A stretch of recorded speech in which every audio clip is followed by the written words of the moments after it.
भाई दूज की कहानी। एक गांव में एक बहुत ही बुजुर्ग महिला रहती थी। उसका एक बेटा था, उसकी एक बेटी भी थी। बुजुर्ग महिला ने अपनी बेटी की शादी कर दी थी। एक दिन जब भाई दूज का त्यौहार आया, तभी उस बुजुर्ग महिला के बेटे ने कहा कि माँ, मैं अपनी बहन के घर टीका करवाने के लिए जा रहा हूँ। जिसके बाद उसकी माँ ने कहा, बेटा, हम लोग बहुत गरीब लोग हैं, तुम टीका करवाने के बाद अपनी बहन को क्या दोगे? लेकिन उस बुजुर्ग महिला के बेटे ने ज़िद करके अपनी बहन के घर जाने के लिए माँ को मना लिया। फिर वह भाई अपनी माँ की आज्ञा लेकर अपनी बहन के घर निकल पड़ा। जैसे ही वह थोड़ी दूर पहुंचा, तब उसको एक बहुत ही गहरी नदी मिली और वह उसे कहने लगी कि मैं तुम्हें अपनी पानी में डुबोकर मार दूंगी, क्योंकि मैं तुम्हारा काल हूँ। जिसके बाद वह भाई उस नदी से कहता है कि तुम मुझे थोड़ी देर की मोहलत दे दो, मैं अपनी बहन के घर टीका करवाने जा रहा हूँ। जब मैं वहाँ से वापस आऊँगा, तब तुम मुझे मार देना।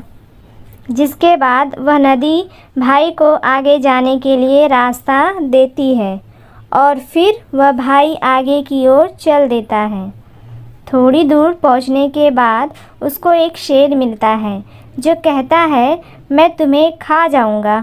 उसके बाद वह भाई शेर से कहता है कि अभी नहीं, मैं अभी अपनी बहन के पास टीका करवाने जा रहा हूँ। जब मैं लौट कर आऊँगा, तब तुम मुझे खा लेना। फिर उस भाई को आगे जाने के लिए रास्ता दे देता है और फिर जब वह भाई आगे की ओर बढ़ने लगता है, तो कुछ दूर पहुंचकर उसको एक सांप मिलता है और वह भी भाई से कहता है कि मैं तुम्हें मार दूंगा। वह भाई उस सांप से भी वही कहता है कि मैं अपनी बहन से टीका करवाने जा रहा हूँ।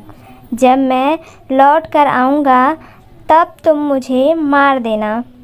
वह भाई आगे की ओर चला जाता है और थोड़ी ही देर में भाई अपनी बहन के घर पहुँच जाता है।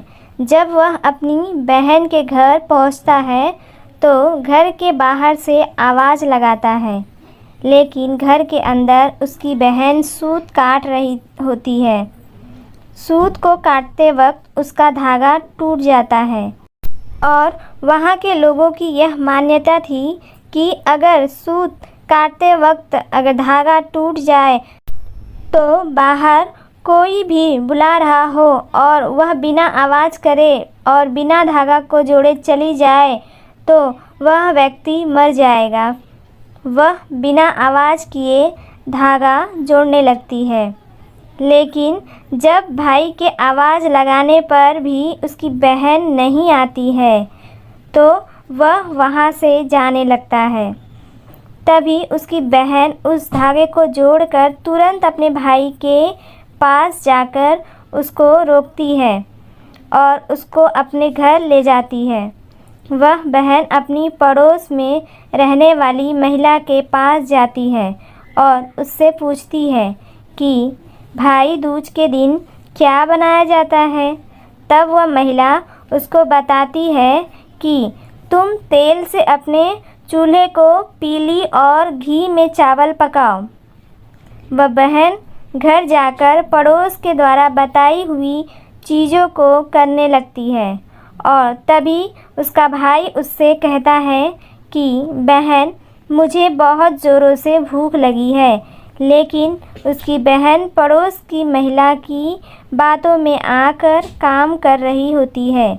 जब उसका भाई रसोई में जाकर देखता है, तो वह अपनी बहन से कहता है कि तुम बहुत भोली हो, जिसके कारण तुमको लोग पागल बना देते हैं। तुमने कभी घी में चावल पकाते हुए देखा है और तेल से कभी चूल्हे को लीपा जाता है? तुम गोबर से चूल्हे को लीपो और पानी में चावल को पकाओ। वह बहन अपने भाई की बात मानकर वही करती है जैसे उसका भाई करने के लिए बोलता है और वह खाना बनाकर अपने भाई को खिलाती है और थोड़ी देर बाद वह अपने भाई को टीका कर देती है। जब उसका भाई अगले दिन वापस अपने घर जाने के लिए कहता है, तब उसकी बहन अपने भाई के लिए रास्ते में ले जाने के लिए कुछ लड्डू बनाकर देती है कि इसको रास्ते में भूख लगे तो खा लेना, और उनमें से कुछ लड्डू अपने बच्चों के लिए भी बचा देती है। जैसे ही उसका भाई चला जाता है और उसकी बहन के बच्चे जब खाने के लिए ज़िद करने लगते हैं, तो वह अपने भाई के लिए बनाई हुई कुछ लड्डू जो अपने बच्चों के लिए बचा लिए थे, वह अपने बच्चों को दे देती है और तभी बच्चों की नज़र उस लड्डू में पड़ती है जो एकदम से नीले हो रहे होते हैं। जब वह आ जाकर रसोई में देखते हैं तो उनको पता लगता है कि उनकी माँ ने जो लड्डू बनाए हैं उनमें साफ मर चुका है और उसी से ही हमारी माँ ने लड्डू बनाए हैं। जिसके बाद वह अपनी माँ को जाकर सारी बातें बताते हैं, जिसको देखकर वह बहुत दुखी हो जाती है और तुरंत अपने भाई के पीछे भागती है। रास्ते में कुछ देर चलने के बाद उसका भाई उसको मिल जाता है। वह तभी उसकी बहन उससे पूछती है कि भाई तूने लड्डू तो नहीं खाए? उसका भाई कहता है नहीं, और तभी अपने भाई को सारी बात बता देती है।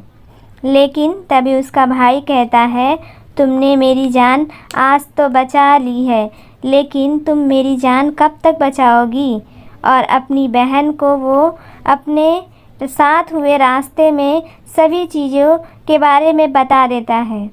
उसकी बहन अपने भाई को अकेले नहीं जाने देती है और उसके साथ जाने के लिए कहती है। उसका भाई अपनी बहन को साथ आने के लिए मना कर देता है, लेकिन उसकी बहन जिद करने के लिए कारण अपने भाई के साथ जाने लगती है। कुछ दूर चलने के बाद जब वह बहन को प्यास लगती है तो वह अपने भाई से कहती है भाई मुझे पानी पीना है, बहुत ज़ोरों से प्यास लगी है। उसका भाई कहता है कि यहीं पास में एक तालाब रुको, मैं उस तालाब से तुम्हारे लिए जल ले आता हूँ।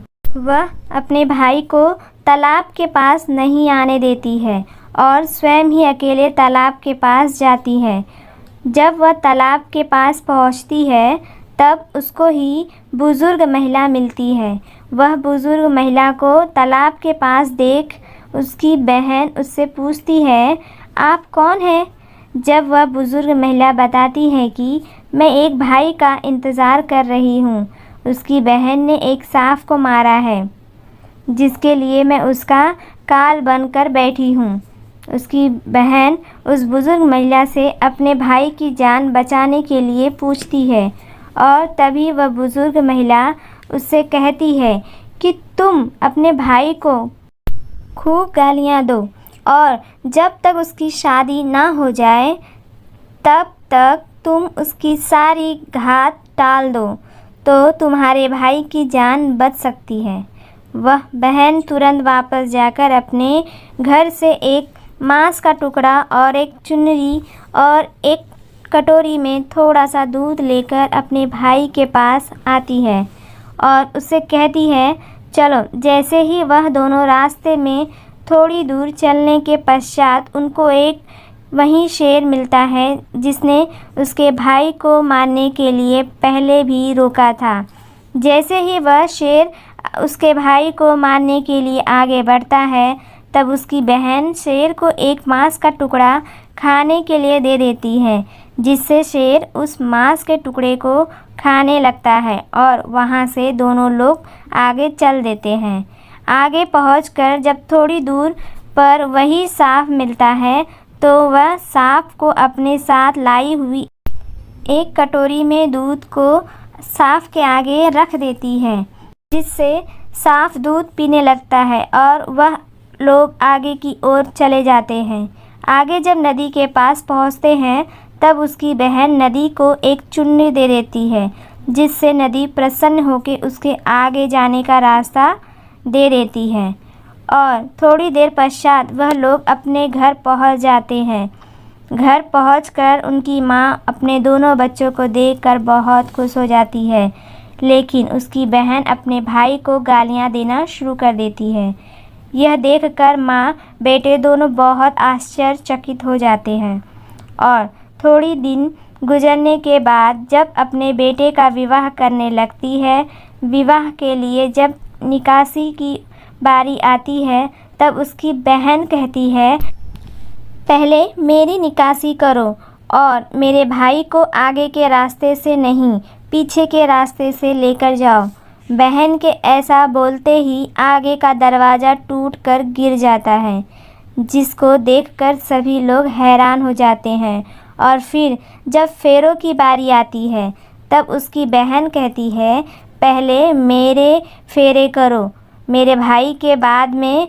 और ऐसा बोलते ही वहाँ पर आग लग जाती है, जिससे वह आग को बुझा देती है। और फिर जब सुहाग रात की बारी आती है तब उसकी बहन कहती है, मैं भी इन लोगों के साथ में जाऊंगी। सभी लोग बीच में एक पर्दा डालकर उसकी बहन को भी अंदर जाने देते हैं। तभी रास्ते में एक सांप आता है, उसको उसकी बहन एक डब्बे में बंद कर देती है और अपने भाई की जान बचा लेती है। और सुबह होते ही वह सभी को सच बता देती है कि वह ऐसा क्यों कर रही है, जिससे सभी ने उसकी बहन की प्रशंसा करने लगते हैं और उसका भाई भी अपनी बहन से बहुत खुश हो जाता है और तब उसकी बहन वापस अपने घर चली जाती है। तो दोस्तों, आपको ये कहानी कैसी लगी कमेंट करके ज़रूर बताइए।